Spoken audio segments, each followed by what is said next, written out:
What is up, YouTube? What's good, yo? Good, my people. Looking good, looking fit.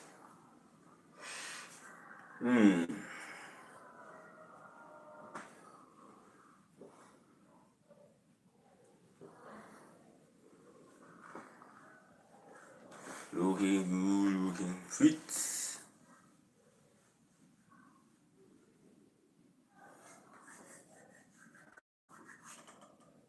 Live. I don't know what to do. These days I just go live, yo. For no damn fucking reason. And I'm used to that because I used to go live on TikTok. But yeah. I'm waiting for people to jump in my live stream. Still waiting. Still waiting. Still waiting. Still waiting. Still waiting. Still waiting.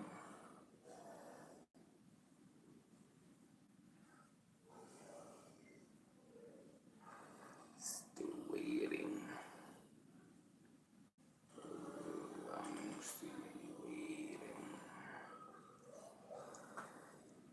I'm tired of waiting. 2 minutes in, nobody hopped in my live stream. What the fuck is happening?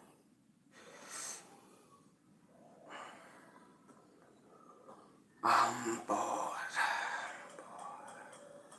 Let me think what I'm gonna do. Because I'm lazy as fuck. I'm thinking this is my thinking phase.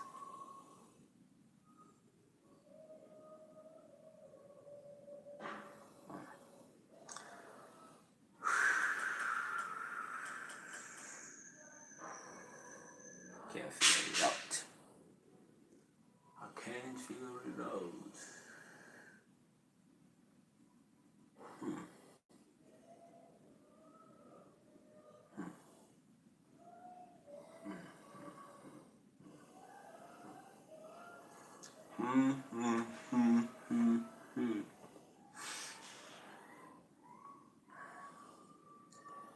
Okay, this is strange. Just wait. Oh, somebody hopped in. What's up? What's up? What's up? What's popping? You good, too? I'll be good, yo. Had a long day. Had a long day. But I'm good.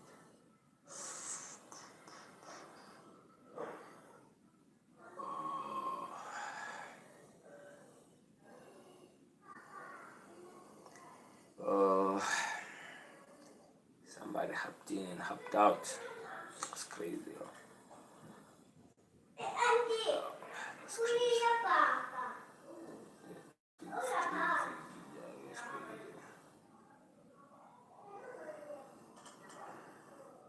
That's crazy. Damn, my chest is getting hella huge. Like for real. I had to work on my upper chest. Cause damn. I like my physique, yo. It's God physique. It's God physique. Veins everywhere. She. Damn. Probably because I was out in the sun. That's why my veins are out. Got hella veins. Hella veins. Got veins for hands. I got hands for veins. Got hands for veins. Got hands for veins. Let me go to the. I knew I wasn't gonna sit here for long. And nobody happy in my live stream. gonna be live. Watch television. Television. Television.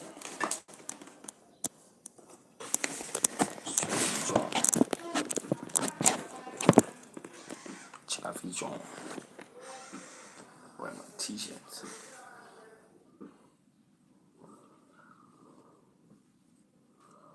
Alright, what's this t-shirt?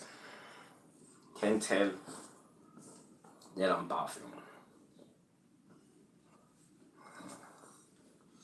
This is what I wear during the day. Is this crazy or what? Skinny. Skinny motherfucker. Skinny motherfucker. I'm only big with my shirt out, guys. So yeah. If you see me in public, know that I want everything big and huge and muscular and crazy. Just be skinny. Make it skinny. Look at that skinny nigga. That's why I'm wearing this big ass shirt today. To embrace my skinny nigga. Skinny ass nigga. My bad.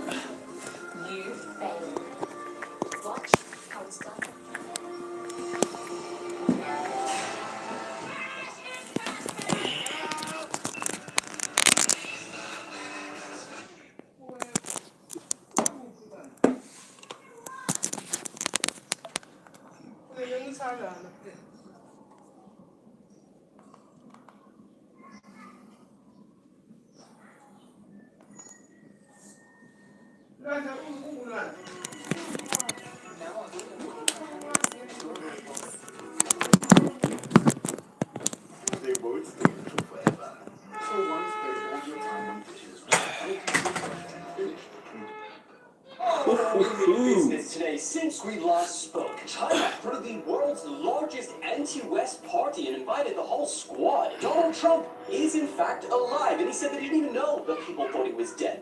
The president of Venezuela just said he would arm every person in the country if the USA attacked. The Rock is changing his name to the Pebble.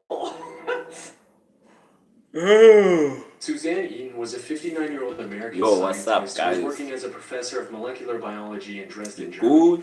A big part of her job at this institute was to travel around the world and hold conferences on the latest developments in her field. In July of 2019, she traveled to the scenic Greek island of Crete for one of these conferences, not knowing that this was going to be her last, and that the person responsible for her end would be caught because of his videos on YouTube. The incident happened on July 2nd, when after a conference, Suzanne spent time with her peers and played the public piano in the venue's lobby If you see before this live saying her stream goodbyes and heading out to in the her future, hotel in the afternoon. hit the like Sadly, button, this was the last time comments, that anyone saw Suzanne alive. Her subscribe, coworkers noticed her absence when she didn't show up for the second conference scheduled for 6 p.m. that watching evening. YouTube, It wasn't like her to skip events just out of the chilling. blue. Something wasn't right. Kick The back. fact that became increasingly clear when over 24 hours Oh, passed Joe, these without days anyone is hearing hot. from her. So on September July is 3rd, gonna her be colleagues called hot the as police to fuck. check on her, hoping she was simply sick or And something I similar. got money, guys. However, I when need to officers arrived at celebrate her the hotel room, summer no one and answered the shit. door. They acquired a spare key I'll from the just be hotel sitting manager here. and went I'll probably inside, go only live. to find the room completely empty and undisturbed. All of Suzanne's I belongings don't were go also out, still in the guys. room. The only things missing were her running shoes and a I set don't of go out, exercise man. clothes. Those who knew her immediately understood what this meant. You see, in addition to her academic I don't go prowess and out. piano Chat. expertise, Suzanne was also an athlete at heart. She was a double black belt in Taekwondo, and despite her age, Storm de Buell was a 22-year-old Belgian YouTuber known for sharing his adventures across Northern Europe. He never spoke in any of his videos and instead used the ambient sounds of nature to make his viewers feel like they were right there with him. And while he started uploading videos in August of 2024, he'd actually been solo camping ever since he was just 19 years old. At one point, he even biked over 3,700 miles or over 6,000 kilometers across Sweden all on his own. So he had plenty of experience surviving in the wilderness alone. However, when nature turns unpredictable, even the most prepared adventurers find themselves struggling to survive. Tragically, that's exactly what happened with Storm on the night of October 29th, 2024. He was recording another video, this time traveling through the Jokkmokk region located in the Swedish Lapland. known for its beautiful snowy vistas and frequent aurora sightings. Now, Storm usually parked his car in a nearby town and then ventured into the wilderness on foot with his camping gear. These trips often lasted multiple days, sometimes even a whole week before he made it back. October 29th was the last day of one of these trips. He was making his way back and was only a day's walk away from his car. But it was quickly getting dark and continuing to walk would have been extremely dangerous. So Storm made the decision to set up his tent and sleep for the night. A cold breeze was already sweeping through the region, prompting Storm to mount snow around his tent as a makeshift barrier before going to sleep. Unfortunately, nothing could have prepared him for the extreme weather he was about to encounter. Because just a few hours after setting his tent, the Yakima region got hit by an intense blizzard with winds reaching up to 75 miles per hour or around 120 kilometers per hour. Snow quickly started piling up all around his tent as well. But worst of all, the temperature not only fell below freezing to 21 Fahrenheit or -6 Celsius, the strong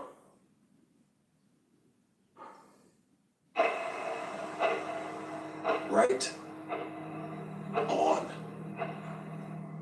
time. Right on time. Right on time. Luke here with the Outdoor Boys YouTube channel, and I'm up in the mountains of Alaska, and the weather is trying to kill me. I got hit with a serious winter snowstorm in the middle of September, and I'm having to seek shelter in a survival cabin to stay warm. I'm cold and I'm wet, but I'm having quite the adventure. Right on time. You're right on time. Well, I've got good news and I've got bad news. Right The bad news is that it's cold on and wet, and it's probably going to dump snow on me tonight. The good news is time. I've got the trail all to myself. So since I'm Right all by my lonesome, I'm going to turn on my tracking on my Garmin InReach Mini so my wife on knows where I am. time. All right, first mile. Right on Now I got a really time. good chance of seeing some Yeah, I tiny don't know why I'm grouse on even the saying road. that. And I love to hunt Sounds these nice though. But I ended Right. up not bringing my gun just because it was a lot of extra Right on weight. time. You know, the surefire way to see birds is to not bring your gun. Right on. Saddles off, Big Loose. So to celebrate, we're here at Time. Gary and Crystal's wedding. Oh, yeah. Right Okay, who's Gary and on Crystal?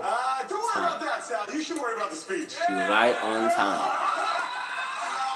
No, guys. Just go out there and speak from the heart. No, I can't. That's fine. We didn't think you could, so we wrote this speech for you. Right on time. Right on time. Look at him. You're right on time. Right. Oh my God, look at this. All right. All right.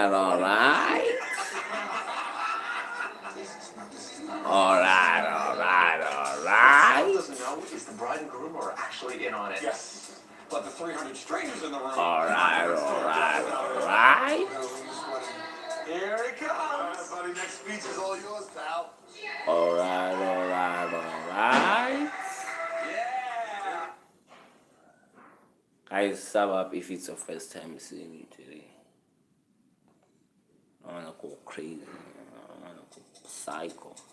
My motive for I doing wanna what I see am me going to do crazy. is simply personal Trust revenge. me. I do not expect to I'll pull accomplish up, anything kick in your violent. door, slap you, take the dog and slap Lincoln, it, Montana, slap everyone. I'll 1996. give everybody a This slap. cabin is the chosen home of Theodore J. Kaczynski, Give everybody a commonly slap. known as the Everybody will Youth be getting a slap. He's long been Everybody. feared as America's smartest criminal. Everybody. A serial I robber don't who's give a killed and damn. wounded targets across the country I'm joking. with no clear connection. For I 17 can't years, fight. Low-key, I he can't was the fight FBI. you. It's the largest, Can't most fight. expensive man in the Bureau's Not because I don't know how to history. fight, He's the but I evil can't. genius they simply can't catch. Imagine swearing, Likely history's most tearing influential your serial killer. clothes, He's terrorized the nation. yelling, Still fear arguing. Americans What the about fuck? opening their mail That's too much and getting on energy. planes. Nah, And he did it all from his cabin. but I can do it. But you know, Here is where he built his I don't plans, like doing it. where he wrote his manifesto. Too much energy on something that won't help you with anything. It's where he turned from off the grid Feel me? to world famous murderer. I don't like His to captain get contains all mad, the evidence the FBI sweating, will need to mad, convict him. fighting, running, chasing. It's located deep in the Montana It's a wilderness. lot, yo. It's a Back lot. in 1969, Ted moved here from California, where he left behind a shining It's career a as a lot. math professor at UC Berkeley. He wanted Okay, to get now closer to nature, I'm but stopping far talking. away from I'm everyone who watching. pisses him off, Okay. which is most people. He built this cabin with his brother, back when Ted still talked to him. It's got no electricity, no plumbing, just a wood stove, a bed, and a whole lot of books. Right now, Ted is building Whatever, a Manila. They're meticulously crafted, and he's continuously improving his technique. Every year, they become more lethal. In fact, he's got another one under his bed, wrapped and ready to go. But he won't get a chance to send it, because despite his intellect, he made some pretty dumb mistakes.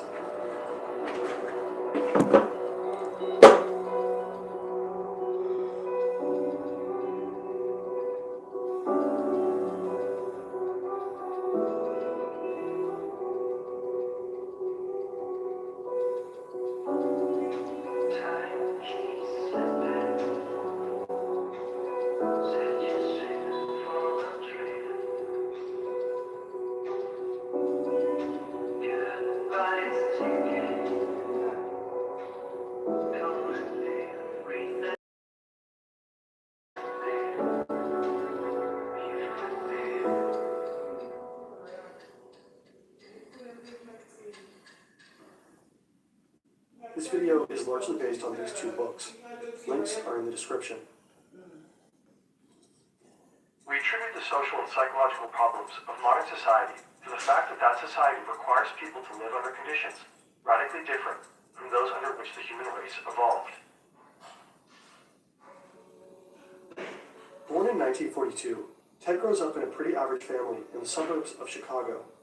They're working-class Polish Americans. His parents are politically progressive, bookish and intellectual, and really into the outdoors. They're strict but loving.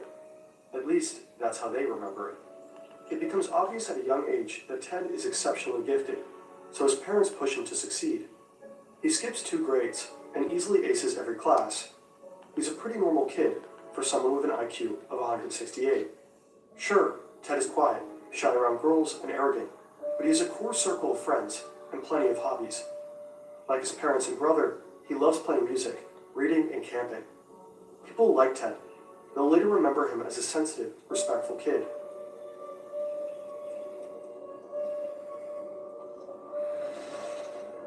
All that starts to change when Ted enrolls at Harvard University at just 16 years old. Like many college freshmen, Ted struggles to adjust. Here, he no longer feels like the smartest person in every room. And as a working-class kid thrown into the world of America's elite, he's a fish out of water. Other students, and even faculty, mock his shabby clothes and blue-collar background. He's deeply bothered by their snobbery, pain that will follow him through life. Ted's also just really young, younger than almost everyone else on campus. As an adult, Ted will write his mother furious letters about this. He demands apologies for pushing him out of the house before he was ready. Ted becomes depressed, and his grades suffer. His classmates describe him as a total loner, moody, rude, and virtually mute. He's that guy on the dorm floor who only leaves his room to go to class, who ignores everyone else, who slams doors. There's a stench of rotting food wafting from his room. Ted doesn't know it yet, but his withdrawn and alienated demeanor has caught the eye of a psychology professor. Dr. Henry A. Murray is very famous, with an on-campus research center named after him. He's basically a god in the social sciences. Murray is looking out for particular types of students, those who will make excellent guinea pigs for an experiment. His final, most elaborate experiment, the capstone of a long and illustrious career. It also happens to be a CIA-funded project designed to cause extreme distress and break down the subject's sense of self.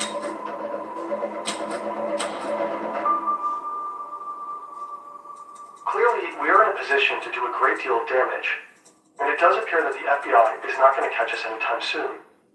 The FBI is a joke. It's the 1970s in San Francisco. The city is a hotbed of anti-government activity. There's outrage over the Vietnam War. Protest bombings are a regular occurrence. Explosions happen every week up through the mid-80s. The FBI dubs it the Belfast of North America. Radical far-left groups like the Weather Underground and the Symbionese Liberation Army claim credit for many of the bombings, so most of the cases are pretty straightforward in terms of understanding motive and perpetrator. But amidst all of this, the FBI's San Francisco bomb squad makes a shocking discovery. 12 mysterious, similarly built bombs can be linked to one elusive killer or group. They have next to nothing to go on. Just for whatever unknown reason, this string of explosives seems to target universities and airlines. Whoever is building these bombs is an expert crafter and careful to not leave any DNA behind. Not a hair, not a fiber. They're encased in beautiful handmade wooden boxes. There are no eyewitnesses to the bombings and no letters from organizations claiming credit. The victims appear to be scattershot of random people. The unknown perpetrator is referred to by the code Unibomb for university and airline bomber. So far, his bombs have killed one person and injured 20 others across 5 different states. Unlucky recipients of the Unabomber's early packages include a campus security guard, a handful of graduate students and professors, a secretary, an airline executive, and passengers on a flight from Chicago to DC. Some are injured quite badly. The first death is in 1985, Hugh Scruton, a guy who owned a computer store in Sacramento and was about to get married. What does he have to do with anything at all? Far away in his cabin, Ted reads about his death and chuckles to himself. He hears that the FBI offers a $25,000 reward for any information. He's flattered. The Unabomber is making waves. Not bad for the actions of one man in a 10 by 12 foot shack with no electricity, running water, or phone service. Pretty hard to imagine now. These days, connection isn't optional. It's how we get around. Check in, look stuff up, call for help. All of it. That's where Sealy comes in. We'll activate automatic jars of chemicals for making his bombs, binders and bombs, a homemade chair. Guarantee in case your device is not compatible. Back to Ted. Here in his cabin, he's got everything he needs. Snowshoes, maps, a homemade chair, a cot, a typewriter, and hundreds of books. Scraps from junkyards and jars of chemicals for making his bombs, binders and binders full of notes, all kinds of disguises for delivering the bombs, like wigs and sunglasses, and shoes with fake soles. It's crammed to the gills, but meticulously organized. At this point, the FBI has 0 promising leads, and by the end of it all, they'll never actually find the perpetrator themselves. The bomber is always several steps ahead of them. They'll pursue thousands of dead ends, spend hundreds of thousands of taxpayer dollars, and pour countless man-hours into this case. They have no idea why he's targeting the people that he is, but the bombs are so precise, so well crafted, there's gotta be a motive, right? In 1987, there's finally a break in the case. The Unabomber plants a package outside a Salt Lake City computer store, and a lady spots him. He's wearing a gray hoodie, sunglasses, and sporting a mustache. The police create a sketch and post it all around the country. The bombings immediately stop, and for 5 years, nobody hears anything from the Unabomber. All kinds of people call in with tips, but the leads go nowhere.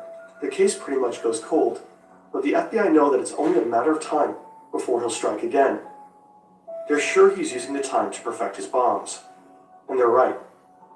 In his cabin, Ted is finessing his technique. The upcoming bombs will be a whole lot more lethal. But, as the world will soon find out, he's also busy writing. He doesn't just want his explosives to do the talking. He's crafting a manifesto, one that claims to explain what the mysterious string of bombings is all about. The drier the hair, the hungrier. New Fructis Hair Food Aloe Vera Plus, 100 hours locked in moisture.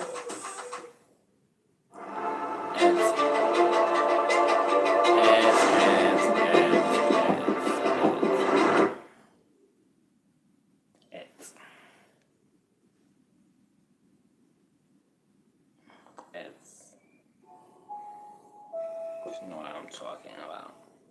The Technophiles are taking us all on an utterly reckless ride into the unknown. Back at Harvard in 1958, the United States is experiencing huge shifts in culture. The button-up 50s are drawing to a close, and the nation becomes swept up in the space race, the civil rights movement, the sexual revolution, the environmental movement, the explosion of drug culture, and all the while, the Cold War is escalating. The American military is paranoid that communists have developed mind control drugs and brainwashing techniques, and they're eager to catch up. So they're covertly experimenting with ways to manipulate behavior. US intelligence officials are especially interested in developing a perfect truth drug for interrogating enemies, and they believe LSD might be it. But they're also testing a wide range of ways that psychological manipulation could bend the will of anyone to do whatever the US military wants. They've even enlisted help from the Nazi scientists who experimented on Dachau inmates with hallucinogens and interrogation methods. The military illegally smuggles these war criminals over to get their advice on brainwashing, as part of Operation Paperclip.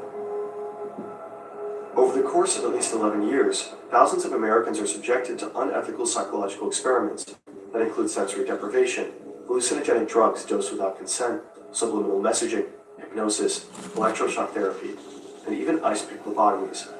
And that's just the stuff we know about. When the project becomes public knowledge in the 1970s, the CIA director orders most of the records to be destroyed. The program is codenamed MKUltra. Many of the test subjects are vulnerable populations, like prisoners and hospital inmates, but also students. Students are prime subjects for these experiments because of their frequent contact with professors who play a big part in MKUltra. Some of the professors know the role they play. Many don't. During the post-war period, the CIA becomes the largest employer of college professors, and the military is by far the biggest source of funding for psychological research. Professors acted as consultants and researchers for military-backed projects. They used their status to encourage their students to participate in experiments, often involving drugs like LSD. Afterwards, they reported back to the government. Harvard becomes heavily involved in Army-sponsored studies. One of the CIA's main men on campus is the superstar psych professor, Henry Murray. Murray is well known for his studies of personality, and since the CIA's beginnings, his theories have influenced how they recruit new agents and how they interrogate suspects. When Murray and young Ted Kaczynski cross paths, Murray is at the end of his career, and he recruits Ted for his final, most elaborate experiments. They're meant to assess the effects of stress and harsh interrogation on gifted male students.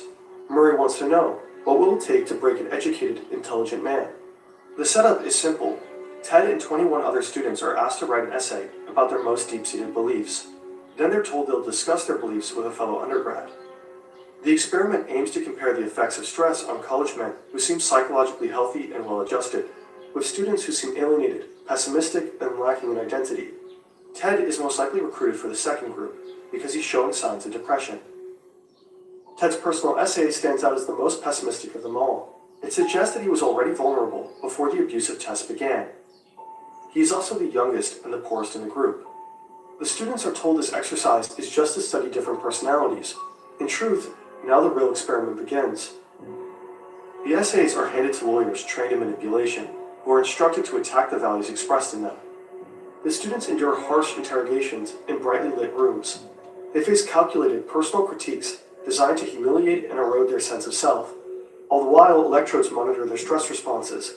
Later, they have to watch these stressful and humiliating moments on video, over and over again, for 3 years. As Murray himself describes it, the tests were designed to be abusive. He's had a lifelong fascination with pain and stress and is known to have a sadistic streak. Plenty of participants will later report the experience to be deeply unpleasant, with lasting trauma. But Ted's responses are the most extreme in every category. Murray's team identifies him as the most traumatized of all. Yes, Ted Kaczynski got MKUltra. You can read all about it at CIA.gov. In consequence, many claim the CIA created the Unabomber, but that's an oversimplification. It's not so easy to prove how much effect the experiments had on Ted's turn to terrorism. None of the other students in the experiment are known to have become killers. Some psychologists believe the experiments were stressful enough to create anger problems in Ted, or even aggravate latent schizophrenia. But other psychologists evaluate him as undeniably sane. Ted himself dismissed the idea that the tests were anything resembling psychological torture. He was very invested in being seen as psychologically healthy until the bitter end. He's taking great pains to not be painted as damaged or crazy.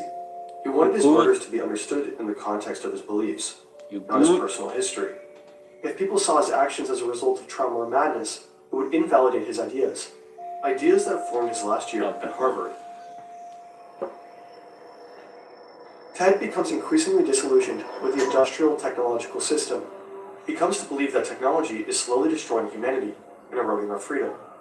He's horrified by widespread psychological suffering and how industrial technology has severely damaged the planet.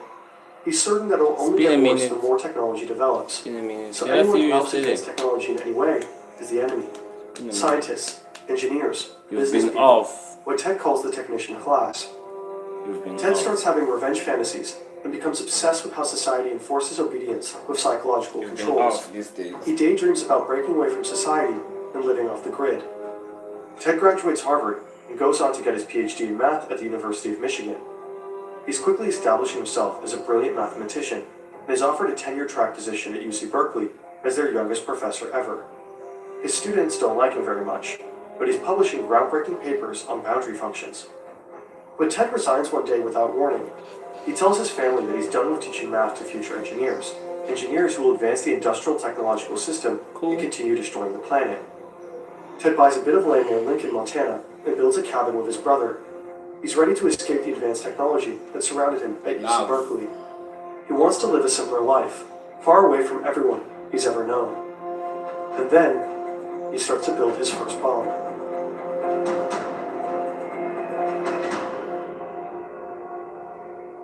Through our bombings, we hope to promote social instability, an industrial society, propagate anti-industrial ideas, and give encouragement to those who hate the industrial system.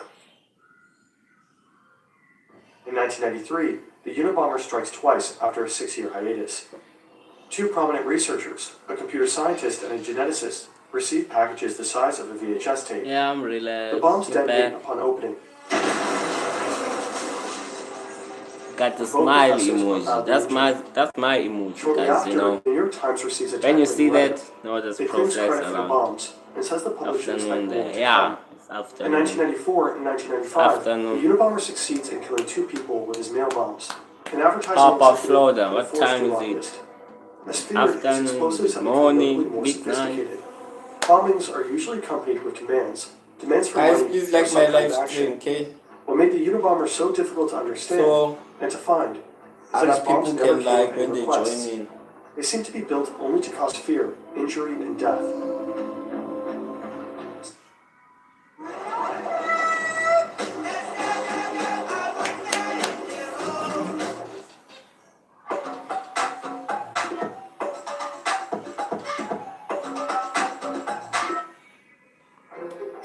Well, it's Monday morning and you're making small talk with the big cheese. And the intern on his A game makes a beeline straight for you, assuming that you're the money man. Nice. Boss, safe to say you've got that special Different something. time zone. Different time zone. Shout out to Florida, man. Should get me more friends from Florida. 17 years Get after me more. starting his Do you bombing have spree, friends? the Unabomber finally makes his demands known. Or I'm your only He writes the New friends? York Times again, announces If I'm that your he only will friend, assist in that's terrorist cool. activities as they publish a 56-page manifesto. The request kicks off a fierce debate within the FBI and the newspaper to publish or not to publish. The FBI has a clear policy to not negotiate with terrorists, but they also believe he'll honor his promise and stop killing people. After all, this is what the bombs were seemingly for, to force people to pay attention to his views. Plus, they still lack leads. If the public reads the manifesto, someone might be able to identify the Unabomber. So the manifesto is published. The FBI decides it should just be the Washington Post, though, because it has fewer readers and the newspaper stamp will be easier to surveil. So they think. Interest in the Unabomber is huge. Newspaper sales hit a record high that day, Yes, I with have lines friends. snaking around the block. Across the That's country, nice. Americans are eager to finally That's read what nice. the Unabomber has to So say. I got ladies The friends or manifesto maid. opens with an iconic line. The Industrial Revolution and its consequences have been a Got disaster. ladies friends or maid or Although the manifesto is an argument that calls for Let's expansion fit these of there. society, it's also unwittingly a self-portrait. Within its pages, the Unabomber has accidentally unmasked himself. David and Ted, though 7 years apart and very different, grew up close and loved each other very much. As adults, they had a Oh, This video has been sponsored and approved by Incognito. that's nice. 30th of April, 1945. That's the life right there. General Helmut Weidlich That's the stands at life the right entrance there. of the Führerbunker. In his hand is a message that can save thousands of lives. I wish I had friends in Before Florida, giving the message to man. Hitler, he You must pass through 3 security Ladies checkpoints flag. that turn away even the highest-ranking officials. Around him, Berlin is collapsing. Can't even hold This video myself. has been sponsored and approved by Incogni. Whoa. 30th of April, 1945. General Helmut Weidling stands at the entrance of the Führerbunker. In his hand is a message that can save thousands of lives. I don't have friends though. I'm alone. Before giving the message to Hitler, he must pass through 3 Alone. security checkpoints that turn away even the highest-ranking Especially on officials. the gals now. Around him, Yeah, man. Berlin Palm is collapsing. trees and beaches Failure in the is not an sun, option. man. Walking down the corridor, And he the sees beach the first guard and the checkpoint. beaches. He The hands the soldier beaches. sitting at the desk his identification and says, I'm General Man. Weidling. I urgently need to see the Führer. Yeah. That's the life Weidling gets a there. nod of approval. That's the life The soldier there. gives a 2-tap code, and the hermetic seal is broken. Weidling walks in.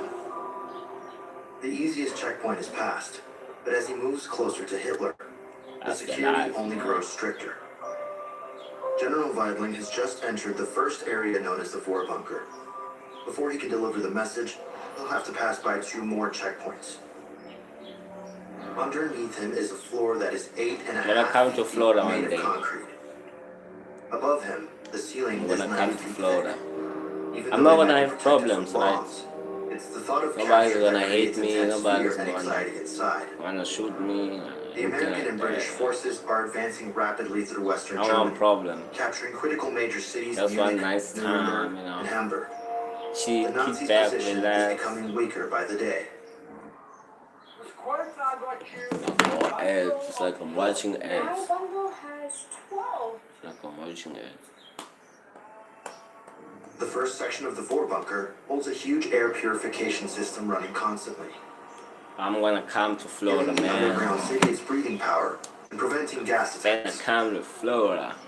The dining area lies along the corridor, I don't want right next to the problems. kitchen, where meals are prepared for everyone, including Hitler's vegetarian dishes, I'm gonna- room and lounge, where she And and her that's right, 6 guys. children My live. bad, my bad. I'm probably This gonna is have a Joseph life from Goebbels' Florida, family, man. the propaganda chief Probably gonna and one have of Hitler's kids most there. trusted men, known to be one of the most violent Coming to anti-Semitic Florida, members of the man. party. Coming, hold on. Neighboring the Goebbels is the Hold guard on. and guest quarters. You're gonna be my This first area friend, slept man. Hitler's personal staff, I'm coming to including his Florida. 3 secretaries, military And I'm personnel, chilling. bodyguards, and temporary guests. And I'm not capping. Weidling is If you currently wanna the see, head of the Berlin subscribe. defense area. Show The my last family, thing you stopping the see. Soviets from I'll be live completely in taking Florida, over the guys. city. Despite this Maybe high we'll take rank, me. on top of that Network is is a few lagging. feet of compacted earth. Alongside this, Lagging. to give the high command more protection, the floor is 6.5 feet And it should have thick, been lagging, yeah, because and each room I'm in is the protected living by room. walls over 1 meter That's what the wide. Wi-Fi is, but This it's guard lagging. post is his only way in or But guys, out. for real, man. Your weapons, please. I'm gonna be in Weidling Florida. hands the I'm gonna soldier chill at the there. door his pistol. Go through. Replies the guard at I'm the gonna desk. live there forever. Who knows? Weidling walks down the stairs. Wanna be deported though. As he I approaches don't the wanna next be door, deported. Julian Bergdorf Gotta be comes out and asks satisfied. Weidling Gotta what he grab needs my is so urgent. ID, Weidling buy a responds, visa if I need a I need to visa, speak do to the whatever. Führer immediately. The Führer cannot speak to you But I'm right gonna now. be there, I will man. relay I'm the gonna message. stay there. This message is for me to give to the Yeah. Führer. Shout out The to city is a Florida. chaos. Let me through. Beaches Bergdorf and looks at him palm trees. suspiciously. The soldiers grip their guns tighter. By this stage of the war, trust had nearly vanished. Treachery was on the rise, Shout out and to confidential Florida. information was being leaked to enemies daily. Something Shout out they to could have Florida. avoided if they had Incogni. In the US alone, identity theft happens every 22 seconds, with each victim losing an average of $500. Identity thieves can open credit card accounts and take out loans in your name, with you. Swipe and get more this birthday. Yeah, I will. When you buy no super sorted I will, fast trust buy me. 10 for Okay, It's a hot. I'm coming there. Summer's evening in Paris. For weeks, a record-breaking heat wave has been cooking the city, leaving the streets empty. You should text me on Instagram and send me No pics. one dares to go I'll outside. probably need a hotel. It's time to I need strike. an Uber. Throughout the night, he pulls off the heist of the Yeah. century, plucking the Nice Mona Lisa place from the there. I'll be roof going and places to disappearing in the place. city. This Just set off enjoying, a man. worldwide investigation, leading French police Florida. down a 2-year Shout out rabbit to hole of Florida. false leads and famous arrests before a mysterious If you're French from veteran Florida, gave the thief away. damn. Remodeled the entire thing. You live in showed the you how a life. single Yeah, man the stole life. the Mona Lisa, how he almost got away with it, and the elaborate plan behind the heist that was eventually revealed decades later. As the sun went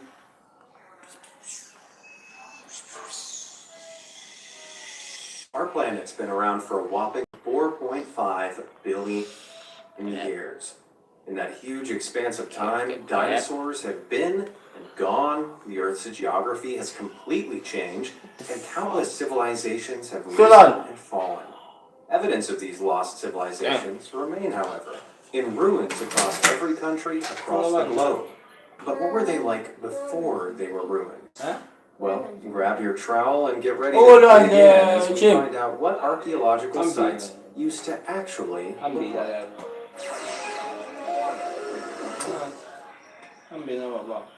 Sky High Citadel. Almost 8,000 feet atop a mountain in Peru's Urubamba River Valley stands the remains of one of the world's most famous ruins. We find out what Guys, archaeological if sites it's the first used to time seeing me, actually look like. turn me up, man. Turn me up. Sky High Citadel. Turn me up. Almost 8,000 feet That atop a sounds mountain in great. Peru's Urubamba River Valley stands the remains of one of the world's most famous That sounds ruins, the legendary Incan citadel of Machu Picchu. But when it was first discovered back in 1911 by American explorer Hiram Bingham, it was barely Guys, turn me up if recognizable it's as a the first citadel time at all. It's believed the Incans built this settlement high Okay. up, so it would be really tough to attack. However, this also meant that after they fled the city in the late 16th century, following a possible smallpox epidemic, it lay undiscovered for years. During this time, it became more and more overgrown, and because Incans didn't use cement or mortar, tree roots penetrated straight through the ruins, making the foliage incredibly difficult to get rid of without causing damage. Bingham and his crew were painstakingly careful though, and over the course of 4 months, they toiled away for hours a day clearing the unwanted plant life. When they were finally done, the team were amazed at the sprawling site they'd uncovered. And nowadays, after further excavation, the awe-inspiring ruin is even clearer. Of course, despite the dramatic improvement, it's still far from its 15th century glory days. Back then, it's believed the many stone houses were all in tip-top shape. Of course, despite the dramatic improvement, it's still far from its 15th century glory days. Back Only then, wing it's with believed this the iron, I many can't- stone houses were all in tip-top shape, I have with to move thatched my roofs my of dried iron to grass. move it down. As well as residential houses, it had a farming zone, a sacred area, and a No. rural district where historians reckon Incan Oh, not ruler here. Pachacuti Inca Some Yapanqui parts. reigned from his palace. Really, it's a testament. Africa is big, yo. Like, big, big, big. I'm in South Africa. We don't have beaches this side. But yeah, some parts. What's up, Randy? Some parts do. But where I'm currently staying, no beaches, just lakes. Whatever it is they call it, I don't know. I hate that. We don't have beaches, man. Gotta live like this. Living like animals, yeah, man. Get me out of here. Get me out of here, chat. I'm joking, but I do want to get out of here. Fuck it. The Incans' building I'm prowess, joking. that any of it still stands yeah. today, considering how exposed the mountain citadel is to the elements. And knowing how flimsy some new buildings Guys, can be, I'm trying to maybe focus modern on men should be that. taking a little Incan advice. Focusing on you too. The Bronze Giant. A long time ago, back in the 3rd century BC, there stood a great bronze statue in the harbor of the Greek city of Rhodes. The gargantuan monument depicted the sun god Helios and was said to stand an almighty 105 feet tall. As such, it was named the Colossus of Rhodes and became one of the 7 wonders of the ancient world. Sadly, however, the Colossus only stood for 54 years before a savage earthquake in 226 BC toppled it to the ground, breaking it into pieces. Even so, the destroyed remains still proved a popular tourist attraction for centuries after, until that is, in 654 AD, when Arabian forces raided Rhodes and carried the fragmented pieces of the Colossus away to be melted down and sold. How did they do this? Why, with an army of 900 camels, of course. Sadly, today there's a whole load of nothing where the great statue once stood.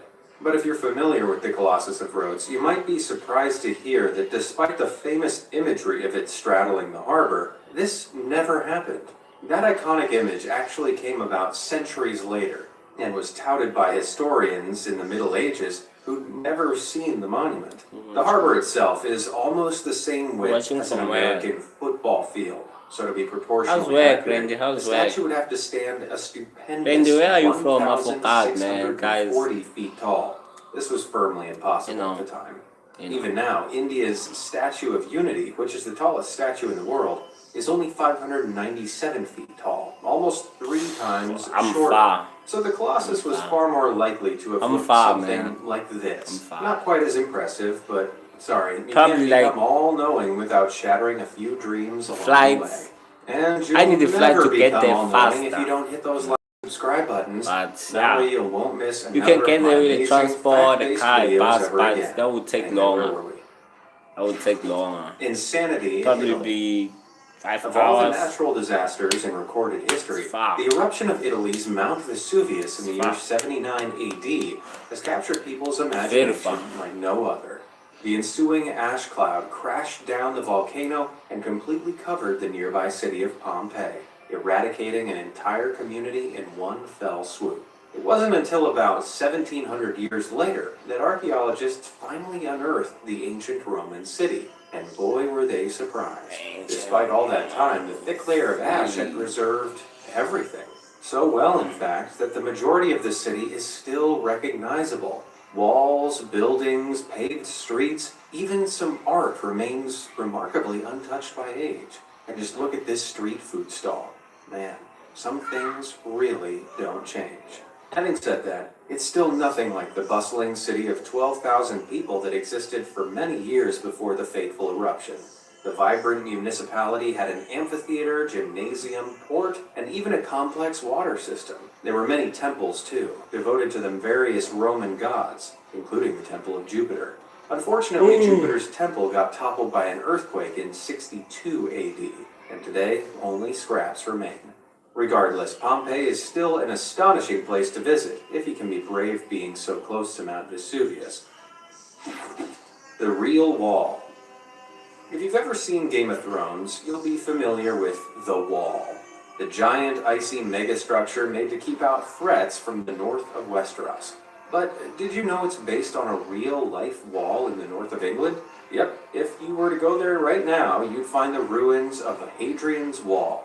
A huge 73-mile-long structure stretching all the way from one coast to the other. It dates far back to the year 122 AD, when the Roman Emperor Hadrian ordered it built to separate the Roman Empire in Britain from the barbarians up north.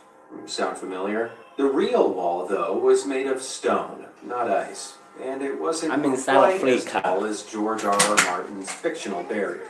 However, it was a lot grander than the meager remnants that are left over today. Standing almost 20 feet tall in some places, the towering barricade was an intimidating sight to behold. And it wasn't just a wall. By the end of the 4th century, a whopping 40 forts called mile castles had been built along it too. As well as these, the extensive structure also hosted 17 larger forts and numerous observation towers to ensure nothing got past. When the Romans left Britain at the start of the 5th century, however, the wall quickly fell into disrepair. Okay, let me break it down for you. By removing great chunks Africa of is stone not, and it's using like, it to build other things, like churches, farms. Africa is like, I mean Africa, okay, but not the whole South Africa is Africa. I don't know how to break it down for you. I don't know what.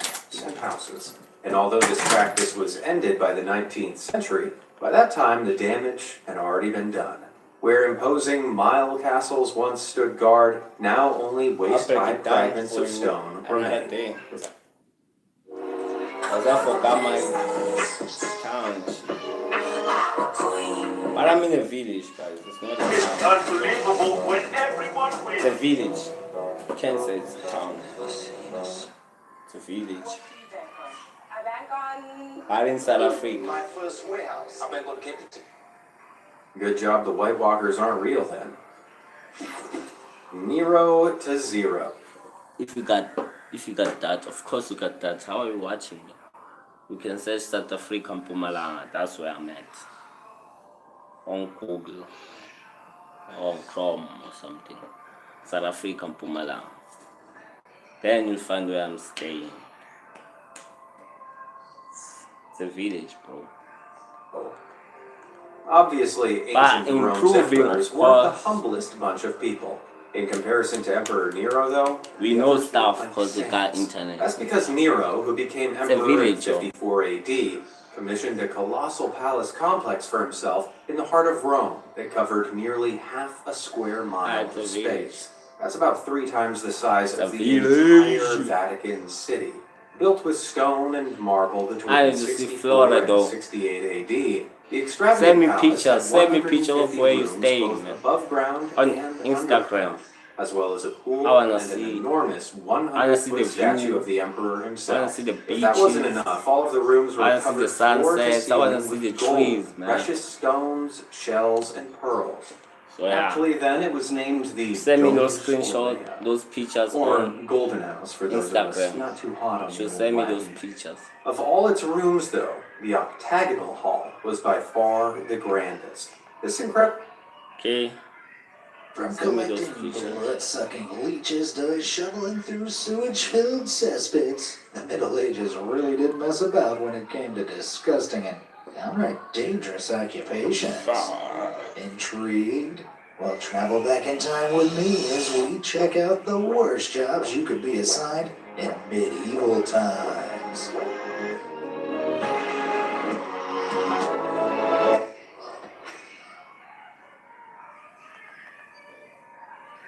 Leech collector. Back in medieval Europe, leeches were commonplace in medical procedures. The thing is, those bulgy bloodsuckers didn't appear out of thin air. Someone had to collect them. And that's where the leech collector comes in. Strange as it sounds, to use leeches medicinally, it was part of an age-old practice known as bloodletting. This involved the removal of blood from a disease-ridden patient. Guys, please like my live stream. By ridding the body of impure fluid. Why, guys, are you not liking my live stream? Please like my live stream. Okay. Please. I don't know what I'm gonna watch here.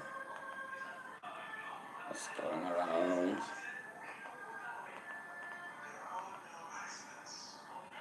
Just going around. Every time YouTube, man.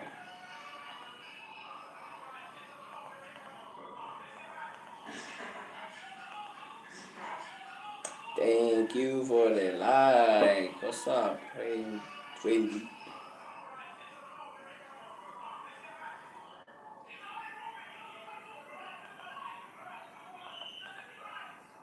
Hey guys, like my live stream.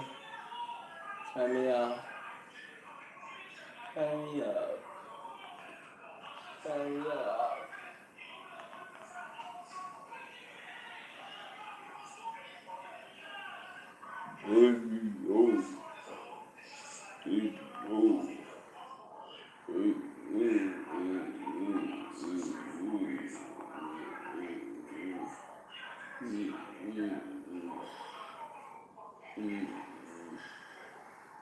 So tonight, I'm gonna be sneaky. I'm on Instagram right now, but How you doing? Okay. I actually deleted too, but I'm on it. Cause I'm gonna put it probably today. But yeah.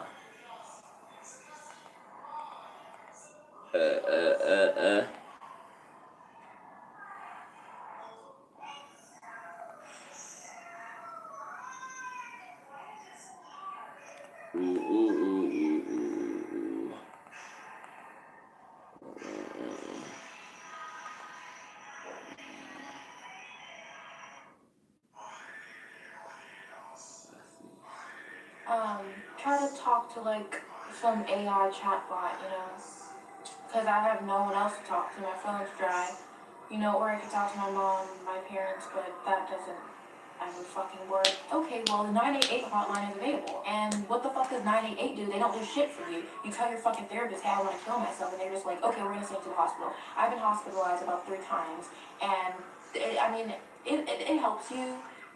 And then like a week later, you're just back to level 0. You're just back to where exactly the fuck you were. So it's like, you can't keep constantly getting fucking hospitalized and whatever. You know, it's just like there's really no way out. There's really no way. There's really no.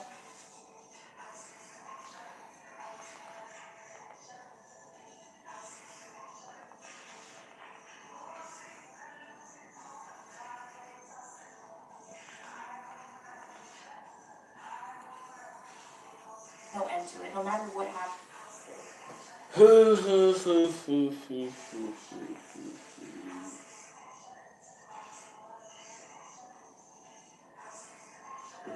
Casanet, I'm tired of you streaming. Mafia-thon 1, after that, you should have been done. Then you did Mafia-thon 2, I thought you would. Casanet, I'm tired of you streaming. Mafia-thon 1, after that, you should have been done. Then you did Mafia-thon 2, I thought you would have caught the clue. Now you're doing Mafia-thon 3. How selfish can you truly be? You're wearing shoes! Yeah, nigga, yeah, nigga, guess what? I'm taking all you. I know. Nigga, you in the... My man's so confused. Nigga, mouse shit, nigga. You. Wrong with this man? Chad W, Enzo, W, Suburb, W, Dickney, Shimmy University, alumni. Oh wait, yeah, you're not Shimmy University alumni.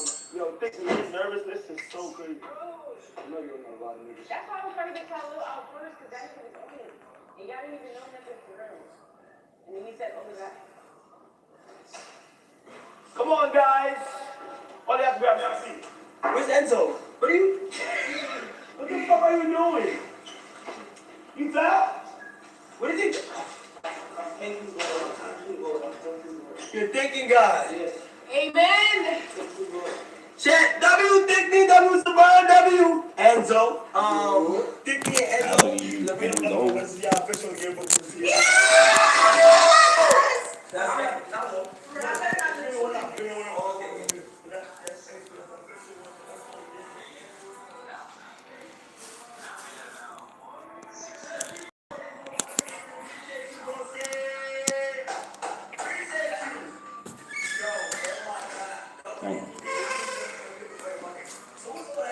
Anywho, chat, I'll see you later. Whatever you want to say, this is your time to say it, right? It's been 59 minutes. But me as a streamer, I don't like you, nigga. You take I'm all streaming for minutes, hours. I'm locked in. Anyways, guys, I'll see you.